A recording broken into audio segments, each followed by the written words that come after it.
Indian ഫുട്ബോളിന്റെ ദുർഗതി വ്യക്തമാക്കുന്ന കണക്കുകൾ പുറത്ത്. 2025-26 ഫുട്ബോൾ വികസനത്തിനായി ആകെ കേന്ദ്ര സർക്കാർ ചെലവഴിച്ചത് 3.5 കോടി രൂപ മാത്രമാണ്. ആദ്യമായി ലോകകപ്പ് കളിച്ച കേപ്പ് വെർദെ പോലും 50 കോടി ചെലവഴിക്കുമ്പോഴാണ് ഇന്ത്യൻ ഫുട്ബോളിന് വേണ്ടി ഇത്രയും തുച്ഛമായ തുക കേന്ദ്രം ചെലവഴിച്ചിരിക്കുന്നത്. ലോക ഫുട്ബോളിലെ വമ്പന്മാരായ ബ്രസീൽ പ്രതിവർഷം 4000 കോടിയും അർജന്റീന 3000 കോടിയും ഒക്കെയാണ് ചെലവഴിക്കുന്നത്. വി ശിവദാസൻ എംപിക്കാണ് കേന്ദ്ര സർക്കാർ മറുപടി നൽകിയത്. എങ്ങനെയാണ് ഇന്ത്യ ലോകകപ്പ് കളിക്കുമെന്ന് പ്രതീക്ഷിക്കുകയെന്ന് വി ശിവദാസൻ എംപി ചോദിക്കുന്നു. ബ്രസീൽ 22 കോടിയിൽ ചുവടെയാണ് ബ്രസീലിന്റെ ജനസംഖ്യ. അവിടെ ഫുട്ബോൾ പ്രോത്സാഹനത്തിന് വേണ്ടി ചെലവഴിക്കുന്നത് 4000 കോടിക്ക് മുകളിൽ രൂപയാണ്. 5 കോടിയിൽ ചുവടെ മാത്രം ജനസംഖ്യയുള്ള അർജന്റീന ഫുട്ബോളിന്റെ പ്രോത്സാഹനത്തിനായി ചെലവഴിക്കുന്നത് 3000 കോടിക്ക് മുകളിൽ രൂപയാണ്.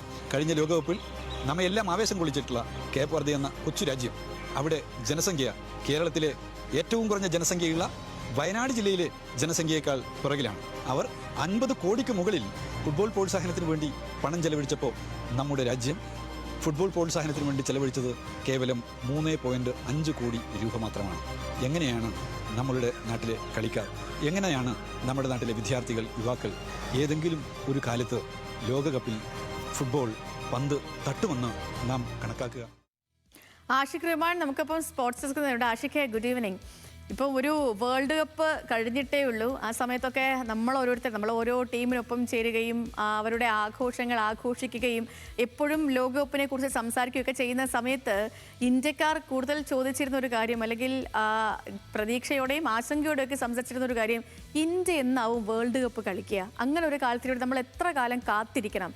അതിനുള്ള ഉത്തരമാണെന്ന് തോന്നുന്നു ഈ കണക്കുകൾ.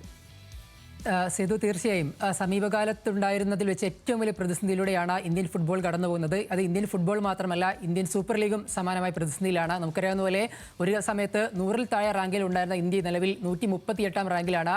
ഇന്ത്യൻ സൂപ്പർ ലീഗ് നേരിടുന്ന പ്രതിസന്ധി നമുക്കറിയാം. കഴിഞ്ഞ ദിവസമാണ് ജംഷഡ്പൂർ SP ഈ ISL നിന്നും പിന്മാറുകയാണെന്നുള്ള ആ കാര്യം പുറത്തുവിട്ടത്. ഇങ്ങനെ വലിയ പ്രതിസന്ധിയിൽ രാജ്യത്തെ ഈ ഫുട്ബോൾ നിലനിൽക്കുമ്പോഴാണ് ഇന്ത്യൻ ഫുട്ബോളിന് വേണ്ടി എത്ര തുകയാണ് കേന്ദ്രം ഒരു വർഷം ചെലവഴിക്കുന്നതെന്നൊരു കണക്ക് ഈ ശിവദാസൻ MP പാർലമെന്റിൽ ചോദിച്ചത്. അതിന് പറഞ്ഞ കണക്കാണ് 2025-26 ചെലവഴിച്ചത് വെറും 3.5 കോടി രൂപ മാത്രമാണ് ചെലവഴിച്ചതെന്നുള്ള കണക്കുകളാണ് പുറത്തു വന്നത്.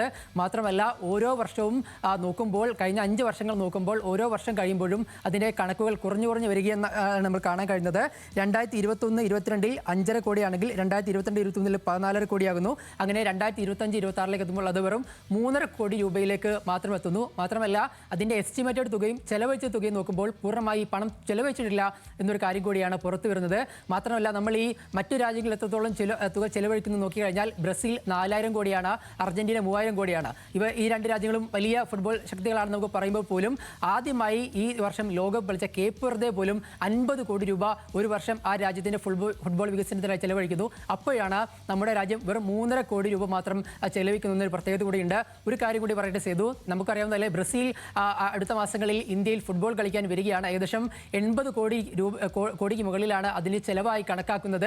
ആ ബ്രസീൽ പോലൊരു രാജ്യം ഇവിടെ ഫുട്ബോൾ കളിക്കാൻ വരുമ്പോൾ ചെലവഴിക്കുന്ന തുകയുടെ 10 തുക പോലും ഒരു വർഷം നമ്മുടെ രാജ്യത്തിൻ്റെ ഫുട്ബോൾ വികസനത്തിനായി ചെലവഴിക്കുന്നില്ല. ഇന്ന് ബൈച്ചിങ് ബൂട്ടി ഒരു വിമർശനം നടത്തിയത്, ഒരു പാവപ്പെട്ടവൻ്റെ വീട്ടിൽ ഷാറുഖ് ഖാൻ ഡാൻസ് കളിക്കാൻ വരുന്നത് പോലെയാണ് ബ്രസീലിനെ ഇന്ത്യൻ ഫുട്ബോളിലേക്ക് ക്ഷണിക്കുന്നത് എന്നുള്ളതാണ് അദ്ദേഹം പറഞ്ഞത്. കാരണം ഇന്ത്യൻ ഫുട്ബോളിൻ്റെ അടിസ്ഥാന സൗകര്യത്തിന് വികസനമില്ലാതെ എന്തിനാണ് ഇത്ര വലിയ രാജ്യങ്ങളെ കൊണ്ടുവരുന്നതടക്കമുള്ള കാര്യങ്ങൾ ബൈച്ചും ബൂട്ടി പോലും ചോദിക്കുന്നുണ്ട്. യഥാർത്ഥത്തിൽ ഇന്ത്യൻ ഫുട്ബോളിന്റെ പരിതാപകരമായ അവസ്ഥയിൽ നിൽക്കുമ്പോഴും ഇത്ര ചിലവ്. തീർച്ചയായും. പിന്നെ മാത്രമല്ല, വേറൊന്ന്, ഇന്ന് ഛേത്രിയുടെ ജന്മദിനം കൂടി, ആ സമയത്ത് കൂടിയാണ് ഈ നഷ്ടക്കണക്കും കൂടി പുറത്ത്. നഷ്ടക്കണക്കെന്ന് പറയാൻ പറ്റില്ല. ഇപ്പം എത്ര കണ്ടാണ് നമ്മൾ ആ ഫുട്ബോളിന് നമ്മുടെ രാജ്യം ചെലവഴിക്കുന്ന തുക, അതിന് എത്ര കണ്ട് പ്രാധാന്യം കൊടുക്കുന്നു എന്നുള്ള വിവരങ്ങൾ കൂടി കേന്ദ്രം തന്നെ പറയുന്നത്.